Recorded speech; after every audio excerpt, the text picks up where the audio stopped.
today, pamanhika ng aking first cousin. Okay, so today, pamanhika ng aking first cousin and yes, pupunta kami. And nakatira kami sa province. And i-share ko sa inyo kung paano yung style dito sa pamanhikan. Okay? So, every province, kahit sa city, iba-iba naman tayo ng style ng pamanhikan. And this time, i-share ko sa inyo kung anong ang pamanhikan dito sa amin. So, dito kasi sa aming lugar, guys, is pag merong pamalay or pamanhika na magaganap is yung mga tao, sobrang dami pupunta. Hindi, it's not about na yung pupunta yung mga relatives lang.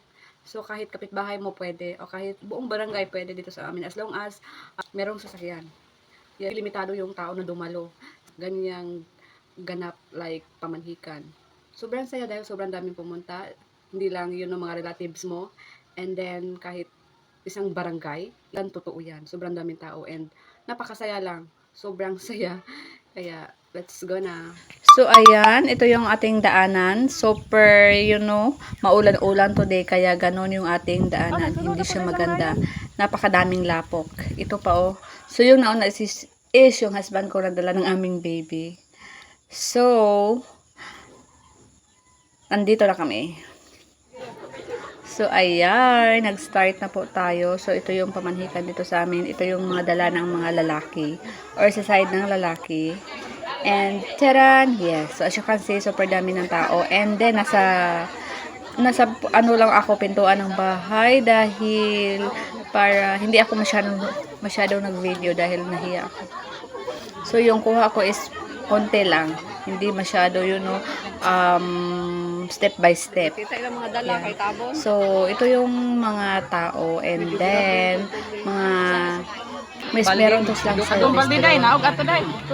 And as you can see, yung balde na yan is puno yan ng pan, ng bread. Na bread kasi and soft drinks yung pamanhikan dito. Intra po ti pinker, laoyang pinker na abot diya. Sige, bata na kanimo. Diya. Da naabot kita dire. So, ito yung table sa kitchen kailangan ilabas para lagyan ng mga soft drinks and also bread.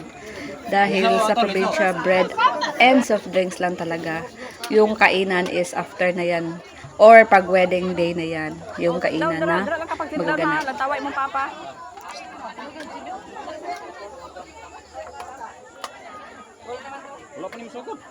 So, yung video ko is napakasakit ng mata. So, ayan, nahilo ako sa aking pagkuha ng video. So, yun, nakasit na yung table at saka yung mga pagkain or yung mga pang-snack. After, magkasundo ang both side, babae at lalaki.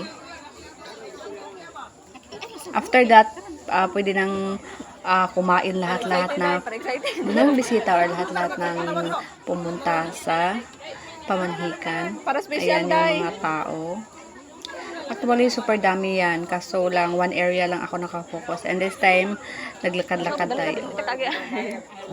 Para mas marinig ko ang usapan. So, yung matanda na yan, lolo ko yan. So, yung lolo ko ay siya yung,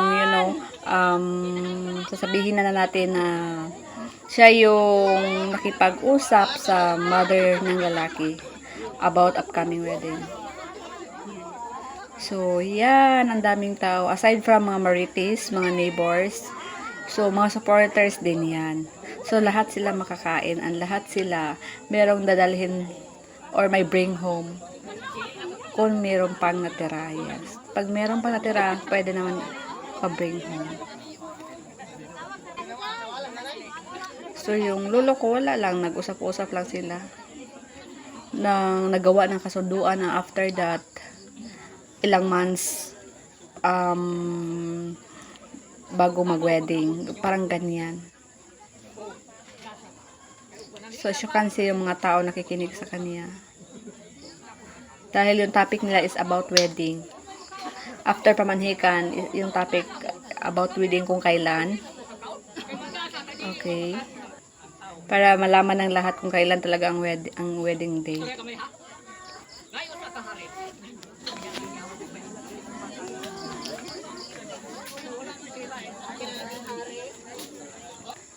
So, pinaikli ko na yung video ko. And this time, snack time na. So, more on drinks, Coke, and Sprite, Royal at iba pa ba. Actually, yung bread, hindi ko na nakuna ng video dahil isa rin akong kumakain ng bonggang-bongga. Kaya ito lang yung mga short video na nakuha ko. At saka, ano kasi yung pagkuha ko ng video, galaw ng galaw. So, nakakahilo. Unlimited soft drinks, unlimited bread. Kaya, thanks for watching.